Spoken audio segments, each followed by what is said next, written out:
नमस्कार लाडक्या बहिणींनो, लाडक्या बहिणींसाठी खुश खबर।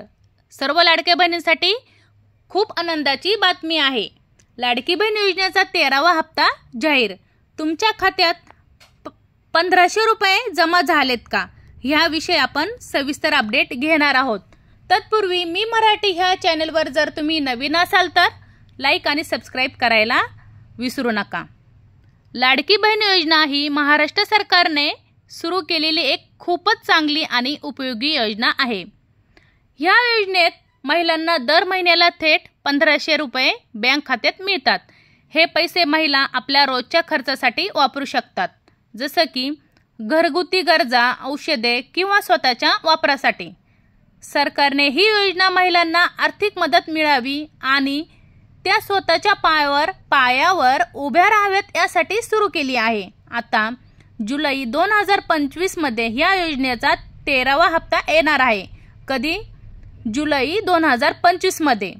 हा हप्ता 24 तारखेला जमा होण्याची शक्यता आहे। 24 तारखेला म्हणजे जुलै महिन्याच्या 24 तारखेला जमा होण्याची शक्यता आहे। पण कधी कधी हे पैसे उशिरा येतात, म्हणून जर त्या दिवशी आले नाहीत तर ते ऑगस्टच्या पहिल्या आठवड्यात येऊ शकतात। पण सगळ्या महिलांना हे पैसे मिळत नाहीत।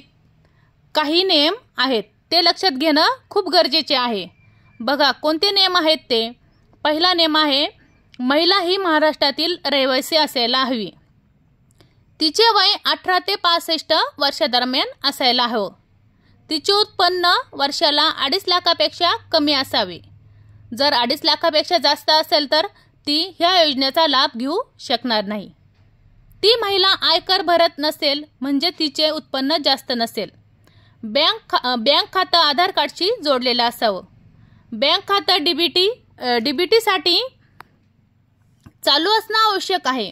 कधी कधी महिलांना मे किंवा जून महिन्याचे पैसे मिळत नाहीत। अशा वेळी सरकार जुलै महिन्यात मागचे पैसे सुद्धा देते। जर दोन्ही हप्ते मिळाले तर रुपये 4500 रुपये मिळू शकतात आणि जर एकच हप्ता असेल तर 3000 मिळतात। तुमचे नाव योजनेच्या यादीत आहे की नाही हे पाहण्यासाठी तुमच्या गावच्या, वॉर्डच्या किंवा शहराच्या वेबसाईटवर जाऊन पाहू शकतात। नारी शक्ती मोबाईल ॲपवर सुद्धा माहिती मिळते। जवळच्या CSC केंद्रावर जाऊन सुद्धा यादी पाहता येते।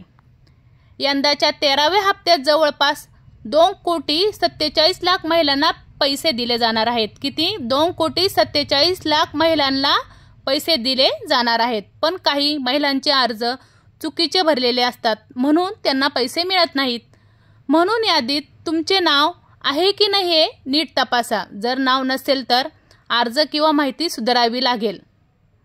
ही योजना खूप उपयोगी आहे, म्हणून जर तुम्ही पात्र असाल तर वेळेवर सगळी माहिती तपासा आणि खात्यात पैसे जमा झाले की नाही नक्की पहा। अशाच नवनवीन अपडेट घेण्यासाठी मी मराठी ह्या चॅनेलला नक्की भेट द्या। धन्यवाद।